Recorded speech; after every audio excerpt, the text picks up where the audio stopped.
Andhra Pradesh CM YS Jaganmohan Reddy గారిపై నిన్న రాత్రి 8 గంటల సమయంలో విజయవాడ నడిబొట్టున సింగ్ నగర్ దగ్గర ఏకంగా రాయితో దాడి జరిగిన విషయం మనందరికీ తెలిసిందే. అయితే ఈ దాడిలో భాగంగా ముఖ్యమంత్రి జగన్మోహన్ రెడ్డి గారితో పాటు వెల్లంపల్లి శ్రీనివాస్కి ఇద్దరికి కూడా గాయం జరిగింది.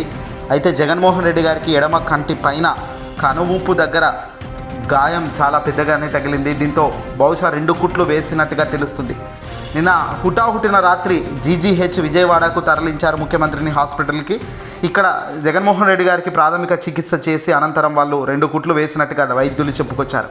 ఇక కాస్త వాపు ఉంది, కాస్త ఒక 2-3 రోజులు జాగ్రత్తగా చూసుకుంటే సరిపోతుంది, యథావిధిగా కార్యక్రమాల్లో పాల్గొనొచ్చు అని కూడా వైద్యులు తెలిపారు. అసలు దాడి జరిగిన ప్రాంతం ఎక్కడ, ఏంటి, ఇక్కడ మెయిన్గా అనాలిసిస్, అసలు దాడి చేయాల్సిన అవసరం ఎక్కడి నుంచి, ఏ పరిస్థితుల నుంచి బహుశా చేసేదానికి వీలుగా ఉంది అనే దాని మీద ఒక్కసారి చూస్తే, ముందుగా ఒకసారి జగన్కు జరిగిన దాడి వీడియోను ఒక్కసారి చూద్దాం. ఆ తర్వాత ఎక్కడ, ఏంటి, ఆ ప్రదేశం ఎలా ఉంది అనేది ఒక్కసారి వివరించే ప్రయత్నం చేద్దాం. ముందుగా ముఖ్యమంత్రి జగన్మోహన్ రెడ్డి గారు అభివాదం చేస్తూ విజయవాడ కేంద్రంగా సింగ్ నగర్ దగ్గరికి చేరుకున్నారు. అయితే అనూహ్యంగా అక్కడ పవర్ కట్ కూడా ఉన్నట్టుగా తెలుస్తుంది. ఎందుకంటే కరెంటు తీగలు చాలా దగ్గరగా ఉన్న తరుణంలో జగన్మోహన్ రెడ్డి గారు వస్తున్నారు కాబట్టి అందరూ బిల్డింగ్లు ఎక్కుతున్నారు, అందరూ డాబాల పైకి వెళ్తున్నారు. విపరీతమైన జనం సంద్రోహంతో ఏదైనా అవాంఛనీయ ఘటన జరుగుతుందనే అంచనాతో ముందుగానే పవర్ కట్ చేశారు. అంటే కరెంటుకు సంబంధించిన ఇబ్బంది రాకూడదు, ఎందుకంటే లైటింగ్తో ఇబ్బంది లేదు. ముఖ్యమంత్రి జగన్మోహన్ రెడ్డి గారి చుట్టూ విపరీతమైన లైటింగ్ బస్సుకో ఉంది, అలాగే ప్రైవేట్ లైటింగ్ కూడా ఉంది కాబట్టి అక్కడ తాను వెళ్తున్న ప్రాంతంలో వైర్లు కిందికి ఉన్నాయి కాబట్టి ముందస్తుగా కరెంటు తీసేసినట్టుగా ఓ వార్త వస్తుంది. అది నిజమా అబద్ధమా తెలియదు. అసలు పవర్ కట్ ఎందుకు ఉంది అనే దానిపై ఒక ప్రశ్న అయితే అది పక్కన పెడితే, ఇక్కడ జగన్మోహన్ రెడ్డి గారు అయితే ఆ ప్రాంతంలోకి రాగానే చూసారా, ఒక్కసారిగా జగన్మోహన్ రెడ్డి గారు పక్కకు జరిగారు, వెల్లంపల్లికి అలాగే పక్కకు జరిగారు. ఇద్దరు కూడా ఒకటేసారి గాయం తగిలిన వెంటనే ఇమీడియట్గా రియాక్ట్ అయ్యారు. దీంతో ఒక్కసారిగా అందరు కూడా అలర్ట్ అయ్యారు. ఈ రాయి చాలా వేగంగా అతి స్పీడ్గా వచ్చి ఇద్దరికి తగలడం కూడా మనం క్లియర్గా చూడగలుగుతున్నాం.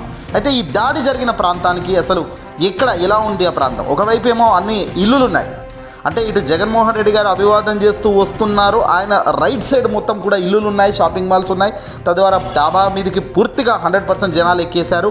అదంతా మనం స్పష్టంగా ఇటు చూస్తున్నాం. అయితే అపోజిట్న ఆంధ్రప్రదేశ్ సీఎం జగన్మోహన్ రెడ్డి గారు అపోజిట్న చూస్తే కనుక ఒక స్కూల్ ఉందంట. జగన్మోహన్ రెడ్డి గారు వస్తున్న ఆ బస్సుకు, ఆ స్కూల్కు దూరం అంటే ఒక 20-30 అడుగుల దూరంలోనే వివేకానంద స్కూల్ అని ఒక స్కూల్ ఉంది. అయితే ఆ స్కూల్ పూర్తిగా దానికి ఒక వాచ్మెన్ అనేవాడు లేడు. ఆ స్కూల్ లోపలికి గేటు దూకి ఈజీగా ప్రవేశించే ఒక వెసులుబాటు అక్కడ కనబడుతున్నట్టుగా తెలుస్తుంది. పైగా ఒకసారి మీరు చూస్తే ఈ ఇమేజ్ చూస్తే స్కూలుకు సమీపంలో అంటే జగన్మోహన్ రెడ్డి గారికి దాడి జరిగిన ఆ ఏరియాకు సంబంధించిన ఒక 45-50 డిగ్రీల్లో కోణంలో, అంటే రాయి వచ్చిన కోణంలో కనుక పోలీసులు చూస్తున్న విధానంలో అక్కడ ఒక చిన్న చెట్టు కూడా కనబడుతుంది.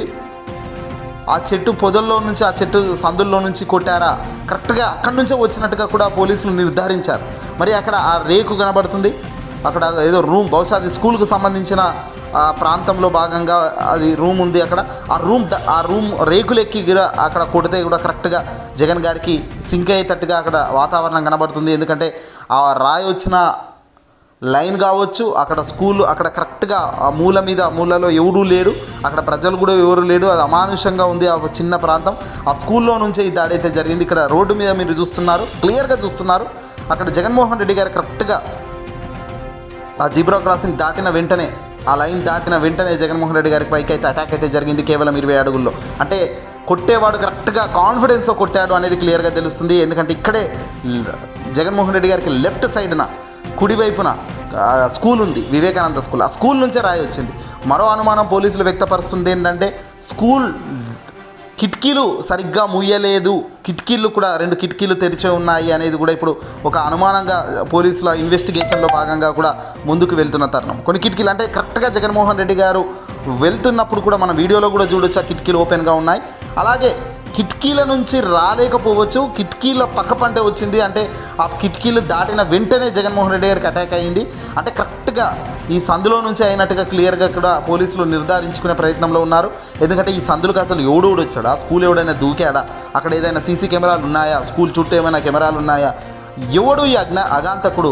ఎవడన్నా ఒక్కరే ఉన్నారా, లేకపోతే ఇద్దరు ఉన్నారా? సుఫారీ ఇచ్చి వీళ్ళను గుండాలను పంపించి ఈ ప్రయత్నం చేశారా? అదేదో షార్ట్ గన్తో ఈ ప్రయత్నం చేసినట్టు తెలుస్తుంది. అసలు అది రాయా లేదంటే ఇంకేదైనా మెటీరియల్ అనేది దానిపై కూడా ఆరాధిస్తున్నారు పోలీసులు. ఎందుకంటే చాలా వేగంగా వచ్చింది, చాలా వేగంగా తగలడంతో ఇద్దరికి గాయాలవ్వడం అంటే మామూలు విషయం కాదు. ఆంధ్రప్రదేశ్ రాష్ట్ర ముఖ్యమంత్రి స్థాయిలో ఉన్న వ్యక్తికే ఈ మాదిరిగా దాడి చేసే దానికి ధైర్యం చేశారంటే వాళ్ళు ఖచ్చితంగా ఒక పక్కా ప్లాన్ ప్రకారం ఎవరి అండదండలతో వాళ్ళు ఈ అడుగులు వేస్తున్నారు అనే దానిపై కూడా క్లియర్గా మనకు సమాధానం అయితే కనబడుతుంది ఇక్కడ. ఎందుకంటే సామాన్యులు ఎవరో ఆకతాయిలు చేసే పని అయితే కాదు ఈ మాదిరిగా. ఎందుకంటే ఆకతాయిలు చేసే పని అయితే, ఇంకోరు చేసే పని అయితే ఆ రాయి ఇంకో దిక్కుపోతుంది. కరెక్ట్గా నేరుగా వచ్చి జగన్కి దాగాలి, ఖచ్చితంగా కసితో పట్టుదలతోనే ఈ ప్రయత్నం చేసినట్టుగా కనబడుతుంది. జగన్ను గురిపెట్టి అయితే తల లేదంటే చెస్ట్ భాగంలో ఎక్కడైనా సరే ఒక బలమైన గాయం చేయాలి అనే ఉద్దేశంతోనే ఈ కుట్రలో భాగంగా జగన్పై దాడి చేసినట్టుగా తెలుస్తుంది. అయితే ఇక్కడ అపోజిట్లో ఉన్న స్కూల్ ఇప్పుడు పూర్తిగా పోలీసుల ఆధీనంలో ఉంది. కంప్లీట్గా పోలీసులు డాగ్ స్క్వాడ్ ఇమీడియట్గా రంగంలోకి దించారు.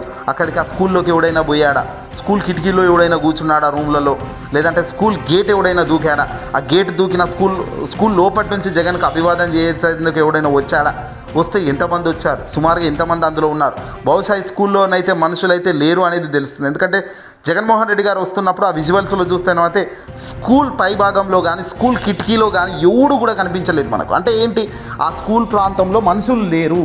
అంటే జగన్మోహన్ రెడ్డి గారికి లెఫ్ట్ సైడ్ ఉన్న జగన్కి అయితే మనుషులు లేరు, కానీ రైట్ సైడ్ మాత్రం విపరీతంగా జనాలు ఉన్నారు. డాబా మీదకి ఎక్కి అది విషయం. కానీ రాయి వచ్చింది పూర్తిగా లెఫ్ట్ సైడ్ నుంచి కూడా అది అమానుషంగా ప్రాంతం కనబడుతుంది. ఆ ప్రాంతం దగ్గర ఒక చెట్టు కూడా మూలకు ఉండడం విశేషం.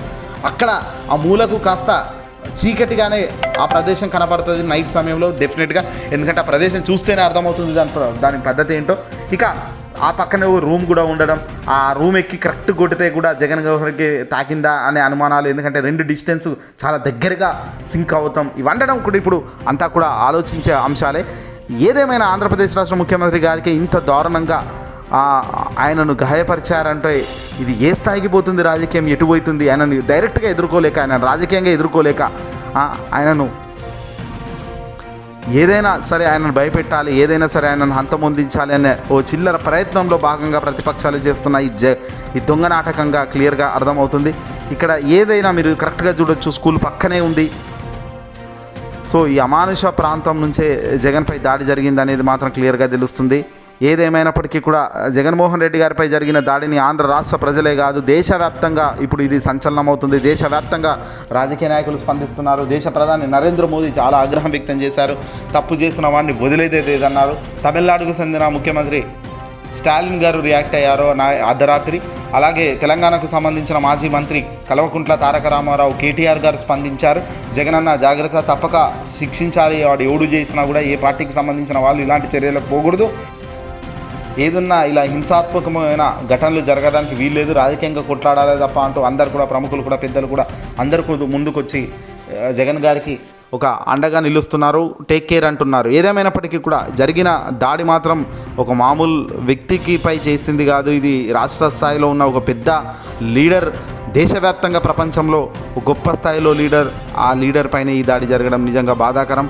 కానీ ఏదైనా తప్పు చేసిన వాడిని అయితే వదిలేదే లేదంటూ ఇప్పుడు పోలీసులు అయితే చాలా వేగంగా దీనిపై ఇన్వెస్టిగేషన్ అయితే జరుగుతుందని తెలుస్తుంది.